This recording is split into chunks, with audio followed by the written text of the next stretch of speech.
কিশোরগঞ্জ থেকে মাত্র 20 টাকা খরচ করে আপনিও চাইলে এমন একটি সুন্দর রেস্টুরেন্টে আসতে পারেন। তো কিভাবে আসবেন, কত টাকা খরচ হবে, সকল বিস্তারিত জানতে পুরো ভিডিওটা দেখতে থাকেন। এই কারণে বন্ধু শফিকুল, নাদিম আর আমি সব বাতিজারারে লয়ে যাইতেছি গে চায়ের বাড়ি রেস্টুরেন্টে। বিকাল বেলার ভিউ দেখতে দেখতে ফুরুত ভ্রমণ করে চলে আসলাম করিমগঞ্জের ফিলিং স্টেশনের সামনে। আর এন্দে দেখি আমরা সাথের গাড়িটা ফাগলা হইয়া গাড়ি চালাইতেছে। এন্দে আমি বকবক টকবক করতে করতে আয়া পড়ছি বৌলাই ফিলিং স্টেশন। গাড়ির ফ্যাট বিলে ক্লিয়ার হয়ে পড়ছে, গাড়ির কিছু খাওয়ানি লাগবো। এক গাড়ি কানা ভর্তি পরে কয় হে গাড়ির মধ্যে তেল নাই, কয় আমার গাড়িরও খাওয়ানি লাগবে। বকবক টকবক করতে করতে বেটার সাথে কাজে টাজে লাগিয়ে 20 টাকার তেল লুয়েলছি গাড়ির মধ্যে। বেড়া কয় তোমরা তেল বেসলে আমরা ফুসতো না। বাদে এন্দে বকবক টকবক করতে করতে বেড়ার সাথে মিশে টিশে তেল লুয়ে এন্দে ফাম্পত্তা বাড়িয়ে পড়ছি। এন্দে কিশোরগঞ্জ শহরে ঢুকতেই হয়ে পড়ছে সন্ধ্যা। আপনারা যে জানতো আইনাকের প্রথমে আয়া ফারবান ইসলামী মার্কেট। এন্দে শহীদ মসজিদের সাইড দিয়ে একটা নীলগঞ্জ বাজারে যাওয়ার রাস্তা। বকবক টকবক করে আপনারা টাসে যাবেন গিয়ে তার রাস্তা দিয়ে। রাইতে ঘুরলে মজা লাগে, শরীর বাতাস টাতাস লাগে, ঠান্ডা মান্ডা লাগে, আর গাড়ির জ্যাম ট্যাম কমতা হয়। আর এই রাস্তার দুই সাইড দিয়ে মেহাগুনি গাছ অনেক সুন্দর লাগে।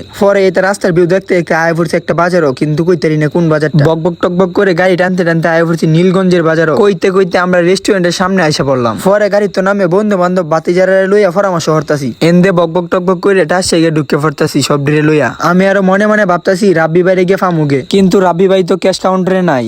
আর এই রেস্টুরেন্টটা হয়তো অনেকেই জানে, কিশোরগঞ্জের মানবতার ফেরিওয়ালা রাব্বি ভাইয়ের নতুন করে এই রেস্টুরেন্টটা আবার উদ্বোধন করা হয়েছে। সুন্দর সুন্দর লাইটিং, ল্যাপটপ, আরো বাবুই ফকির বাসা টাসা, আরো গ্লাস টাস, আরো কত কিছু আছে। আপনারা যদি এরকম সুন্দর ভিউ দেখতেন চান তাহলে বকবক টকবক হ্যাঁ টাসে আয়হরবান চায়ের বাড়ি রেস্টুরেন্টে। এডের পাশ দিয়ে আবার বয়ে গেছে কিশোরগঞ্জ টু ময়মনসিংহ ট্রেনের রাস্তা। ট্রেন দিয়ে আপনারা যাওয়াটা ফললে এই রেস্টুরেন্টটা দেখতে পাবেন। এখন আমার বাতিজারা বলতেছে বাতিজারার ছবি তুলে দিতাম। পরে আমি এনে বকবক টকবক করতে করতে টাসে দিলছি ছবি তুললে, কয় আরো তুল বেসায় তুল। আমি কই তুলছি কি লাগাতের ছবি, আমি ছবি তুলতাম গেলে কেউ আর একটা ছবি তুলে দিতে না। পরে আমি একটা ভিডিও করে দিলাতে এন্দে হেরা সবাই বইয়া জার্জির কেমন জার্জি অর্ডার দিলতাছে। পরে আমি বকবক টকবক করে টাসে গা বইয়া ফুটছি একটা স্যারের মাঝে। অর্ডারটা দিতে কিছুক্ষণ পরে আমরা সামনে মালাইসা এসে হাজির। এন্দে গরম গরম ফুটু না দেয় আমি টাসে খাইলতাছি। এইটার লাগে নাচ আমার মুখটা ফুরে পড়ছি। আর আপনারা যেহেতু আইনেকেরা জালালপুর আইলে চাটা খাওয়া যাবেন, কারণ হইছে কি কিশোরগঞ্জ জালালপুর চায়ের জন্য বিখ্যাত। চাটা খায়া বিল টিল দিয়ে টাসে আমরা বাইরে পড়তাছি, বাড়িতে আওয়ার লাগে। আর এই রেস্টুরেন্টের মধ্যে আমি 3বার আয়া পড়ছি। আপনারা কেডা কয়বার আইসুন কমেন্ট করে জানাইবা। বন্ধু বান্ধব সাসাবাতিজার বকবহানি এলাকাতেই যাইগে।